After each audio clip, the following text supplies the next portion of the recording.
Hello, anybody who's watching this. Welcome to my reaction to Ordinary Things, right? Yes, because I didn't choose this video, so I thought I might have forgotten. Anyway, Ordinary Things, How the Office Ruined Your Life. Whatever that means. Kind of interested to watch it. I thought for a second that it might be about the show, and I watched it not long ago, but like looking through this, I don't see any characters from The Office. Maybe it's British Office. I didn't watch that yet. Anyway, I didn't choose this video, as I said, because Tom Winton again sent it to me. Thank you. Thank you again.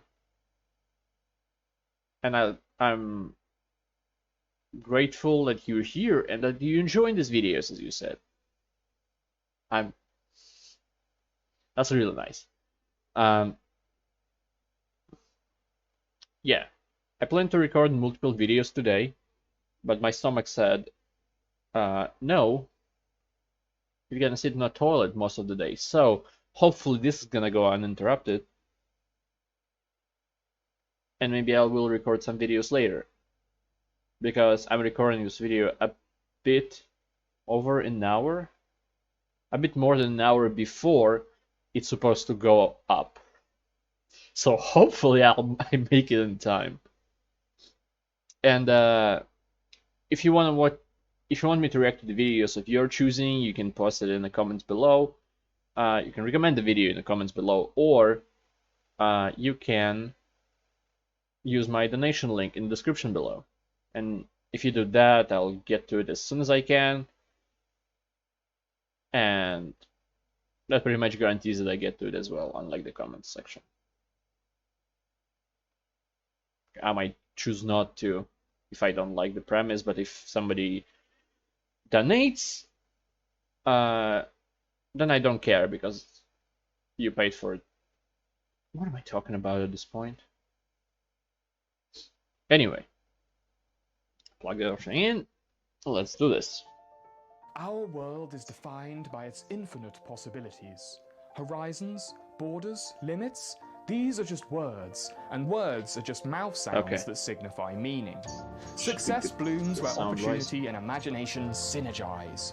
Here at Ordinary Media Limited International Incorporated, we believe you deserve to experience everything the world has to offer. Right. But before you can Even afford horses? that, you're probably going to need to get an office job. Welcome then, fellow salary monkey, to Ordinary Things, where ordinary things are explained. Today we'll be roaming the corridors and cubicles of the modern office, also known as the wage cage.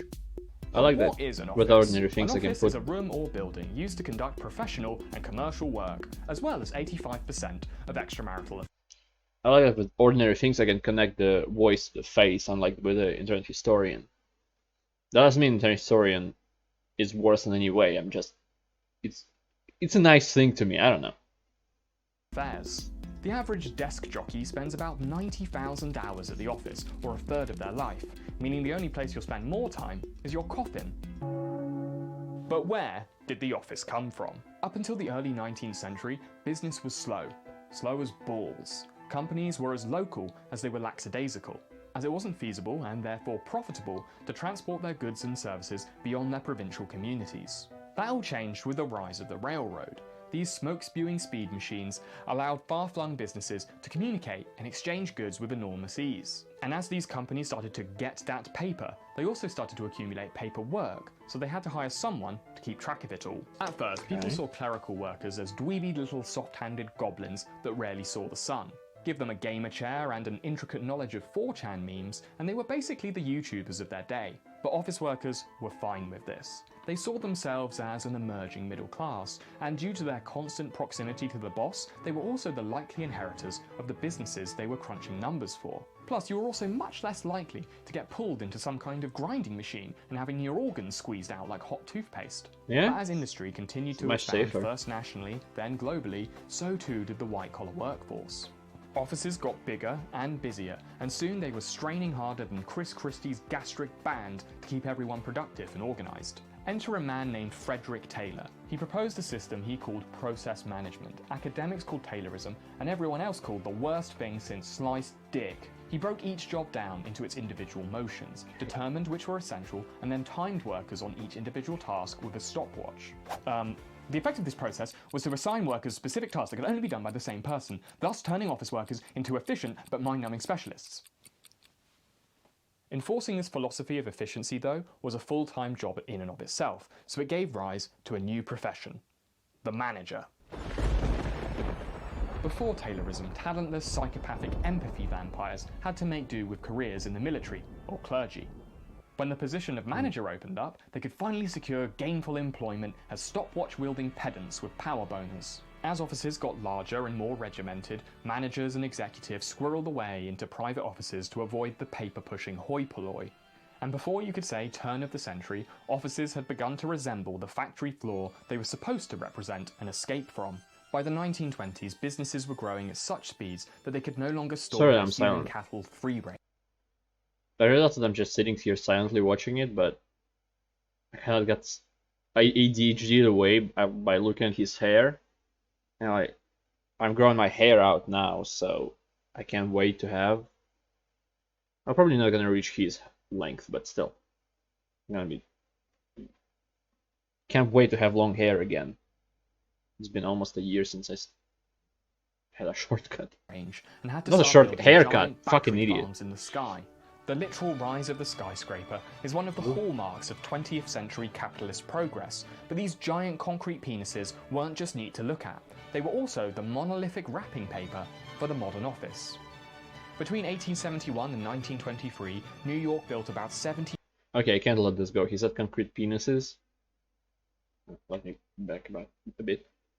His concrete penises, and that remind me of like an article where a woman said that cities are sexist because like the bridges stand up like an erect dick and the buildings are standing tall. Like, sorry. Sorry for anybody who did not know about that article existence, but it is a real thing on a real website. At least it was. Maybe it was deleted now. Office. Between 1871 and 1923, New York built about 74 million square feet of office space. Through the 1930s, they added nearly 30 million more to that. And into this jungle of brick-and-mortar fallonalia walked a French-Swiss architect named Le Corbusier, who, in typical French-Swiss style, had a look around, took a single drag on a self-rolled cigarette, and started poking holes in everything he saw. Le Corbusier hated 1920s New York, almost as much as he hated Jews or wearing his glasses properly. But he saw the city's potential. He designed what he saw as the ideal vision of an office district, his radiant city, multiple giant identical buildings intersecting and serving a uniform function. Like most 20th century European intellectuals though, he was better at criticizing stuff than actually building anything. But he was perhaps the most influential architect since the guy who invented the ceiling. As it wasn't so much his buildings that stood the test of time as it was his philosophy. He believed that buildings could change the way we think and behave. Offices in particular should be designed to increase efficiency and to turn people into busy little worker ants. Why police every finger twitch and bathroom break to maximise efficiency when the building can do it for you? Other, more commercially successful architects loved this philosophy as it made them feel like social engineers rather than failed artists who can only draw in straight lines. The main effect of this inspiration was the birth of the international style of architecture, a school of design that would be dominant in office buildings until the 1970s. And what the international style loved more than anything was glass, and lots of it, transforming office blocks into giant magnified fish tanks. But the thing about glass is that when the sun touches it, it gets really fucking hot. And soon office workers everywhere were sweating harder than Prince Andrew apparently doesn't. I can absolutely categorically tell you it never happened. From the 1930s to the 1950s, office life built into a crescendo of corporate conformity. More and more companies began demanding loyalty, not just from their workers, but from their spouses as well. The office wasn't just a place of work anymore, it had become a social ecosystem. So the notion of company culture emerged from the primordial capitalist ooze. a hive-minded perspective best exemplified by the boys over at IBM. By the 1930s, IBM had perfected the art of moulding their employees into identically dressed obedient yes-men. Office walls were decorated with Stalinist photos of the company's founder, Thomas Watson, and meetings often began with the recital of Thomas fellowship IBM. songs. And there were hundreds of them, all literal hymns to the company and its self-relating founder. But it wasn't all bad. Companies rewarded their brown-snouted minions by transforming offices into miniature cities. This is London's Shell Centre. At the time of its completion in 1951, it was the tallest building in the city.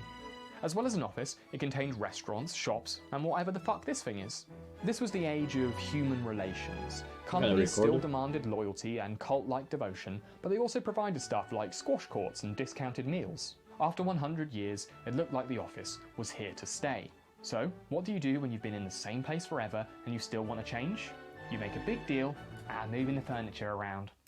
In the late 1950s, two German siblings named the Schnell brothers had a Schlieffenplan to turn the average office worker into an Übermensch of productivity. They called it Bürolandschaft, which translates literally to office landscape. The idea was to treat the office as a functional whole, organising it by paper flow and dynamic human movement, rather than cutting it up into spaces of hierarchical status. It also gave office workers some much-needed Lebensraum by advocating for things like a break room. There were no closed doors or privileged executive spaces, only a few movable partitions. The Schnell brothers' vision of the office helped workers focus uninterrupted, turning the place into a veritable camp of concentration. Wait, no, not that! Then in the early 1960s, iconic furniture company Herman Miller goose-stepped into the office design game. The company had already made classic contributions to office furniture, like the Eames chair, the Nelson bubble lamp, and this rapey desk advert from the 1950s. Visit your Herman Miller dealer soon and learn how the 9000 Executive Series can lend efficiency and elegance to your working environment. What the fuck? The company's most penetrating contribution to the workplace was Robert Proust's Action Office. So rapey desk wasn't penetrating enough, alright. Rather than a specific piece of furniture or a simple collection, Proust's Action Office was a proposition for a new kind of space. Most offices, then and now, are designed to keep their workers desk-bound, but the Action Office envisioned a more kinetic environment. Proust described it as a mind-orientated living space and a place for transacting abstractions. He was a visionary designer, but he also spoke exclusively in butt-sniffing jargonese. The Action Office was colourful, pop art inspired. It defined itself against the conformity of the grey offices of the past. The press loved it, and it won industry awards. But despite this reception, the Action Office sold poorly. It was too expensive and too vaguely defined, and it just didn't look like any office that people were familiar with. Undeterred, Proust rolled back the expensive furniture and individualistic aesthetic, and produced the bargain bin sequel, Action Office 2, Budget Boogaloo, somehow retroactively starring Jeremy Renner. It was a workstation, made of 3 walls which the worker could arrange and move with ease. It was also devoid of any personal style, so workers could use tack boards to personalise the area themselves. Sounds good, right? What could possibly go wrong? Well, Proust didn't know it yet, but he just invented the cubicle. Yeah, that looked like a The Action Office cubicle. 2 quickly became Herman Miller's signature product, and other companies were quick to copy and paste it into their own catalogues. The Action Office imitators only made things worse. The partitions got taller, and the cubes got smaller. Companies quickly converted. The lightweight, disposable material made it extremely cheap to rearrange virtually any workspace. And crucially, it allowed them to cram as many of their meat assets as possible into these carpeted cages. The average office worker had just been transferred from gem pop to solitary confinement, and he didn't even get to shank anyone on the way out. Instead of making the office more dynamic, it made them more regimented and much more sedentary. The cubicle farm was the dominant form of office space for the better part of 2 decades, transforming the floors of large companies into grayscale labyrinths of isolation, where people sat, gawking at the Sisyphean crawl of a progress bar as their calves calcified and their cranium content reached the chemical consistency of a colostomy bag. But then, in the 90s, things started to change. Alright. A slew of tech companies began springing up in pipes. California that were young, dumb, From and Windows full of XP. dotcom. Flush with digital dollars, these companies rejected the old ways and modelled their buildings on college campuses. Ironic, considering they were run by turtle-necked and turtle-headed college dropouts and populated by the kind of people whose college experience mostly consisted of making love to their favourite gym sock. The dot-com model became the new aspired standard for businesses everywhere. But in many ways, the ideal dot-com office was simply a reboot of the human relations era. Company culture was back, baby, but this time its emphasis was on flexible work hours and non-hierarchical structures. Dot-com businesses were attractive because they made their workers feel like artists, autonomous and free. The illusion of personal freedom is how tech companies tricked their gormless keyboard cattle into working longer hours than any other white-collar sector. They also organised work activities and team-building exercise that was supposed to feel like leisure, but this ended up blurring the already fuzzy line between the workers' expected hours and their actual leisure time. Hang in there, kitty. Could have been a bit 40 more years, lower. You can add an extra digit to your retirement fund. Yes, companies like Google did emerge that did seem to offer a genuine sense of freedom, with time for employees to work on their own projects. You know, when they weren't designing flying murder robots for the American military. Credit where credit is due, the dot-com businesses did lead the charge in finally tearing down those cubicle walls. Everyone finally realised that those grayscale gulags were a bit shit. So the 90s saw a return to the open plan office. Today, around 80% of American offices are open plan. The idea behind them being that they're more social, more spacious, and therefore human and collaborative. And while that seems logical, it's actually bollocks. While the cubicle might have sucked box, the open plan office isn't much better, and in some ways, is significantly worse. Nearly every productivity study comes back with the same result. Open plan offices perform terribly compared to those that offer private and more dynamic spacing arrangements. Yeah, I see no how amount it of is, furniture especially shopping can ever get rid of the problem that exists in every office. Especially for people like me who are not just probably socially awkward, I don't know. Nobody described me like that before, but if you want, you can.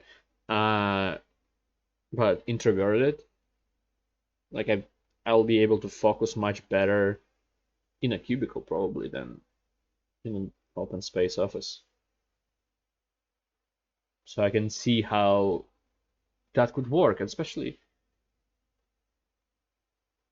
if some offices changed. Like somebody went to work thinking they'll be working in a cubicle for a period of time, maybe not their whole life, but for some time, and then all of a sudden a change came and they got rid of the cubicles.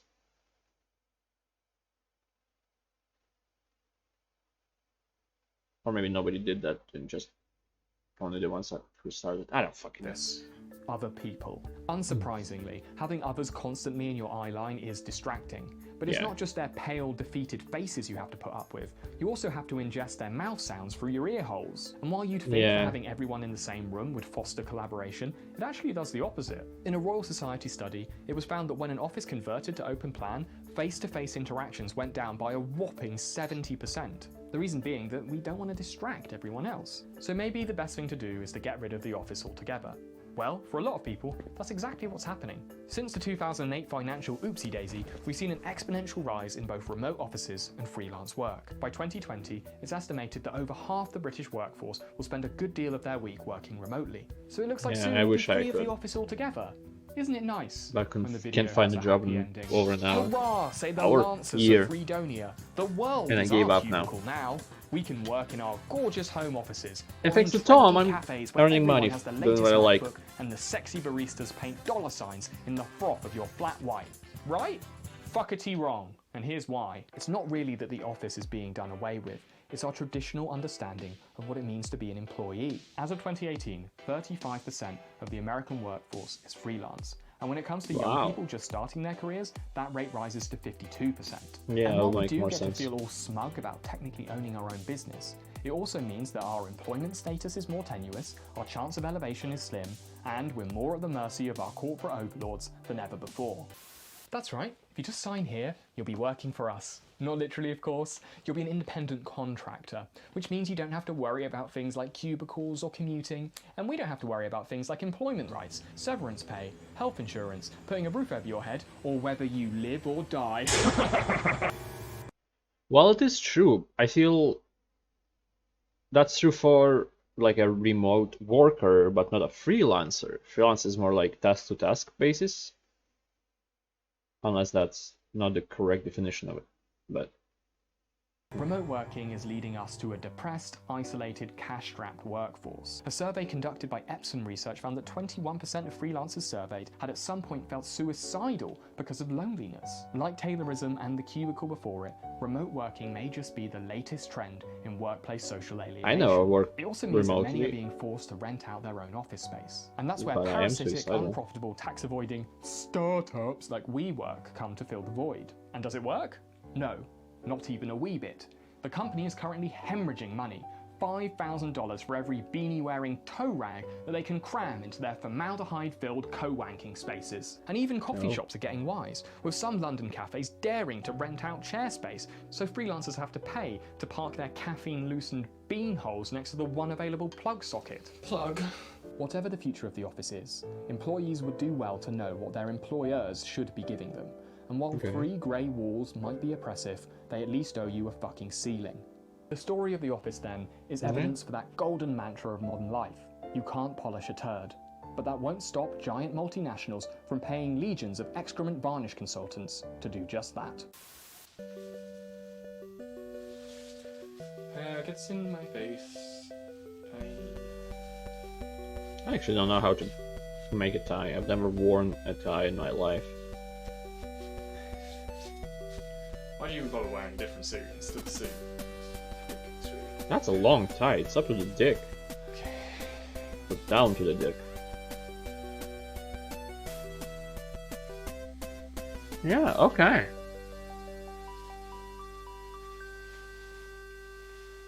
It feels like... In the late 1950s, 2 German brothers named the Schnell brothers... No. Okay. Judging by this goddamn the wire. Judging by this video, there is no right answer yet, or maybe will never be, to what a good office should be. Unless the right answer is cubicle. Which, while probably increases... While it's being effective at your work, it's still... maybe not comfortable for everybody, because everybody is different. Like, I wouldn't mind working in a cubicle. Shut the fuck up. I wouldn't mind myself working in a cubicle, but like somebody else will. I wouldn't mind working alone. That's a job. I already live alone, and I feel like I'm more depressed when I don't have anything to do, like a job. So I wouldn't be more depressed and suicidal than I already am. But again, I need to get a job before I can say those things, before I have something to compare it to. So, because everybody is different, it adds difficulty to literally everything. Alright, this went deeper for me than I expected. But hopefully I can upload it in time. It's less than an hour. Thanks anybody who watched this. And thank you Tom Winton again for sponsoring this video. And I hope to see everybody next time. Goodbye. Have a great life, because one of us has to.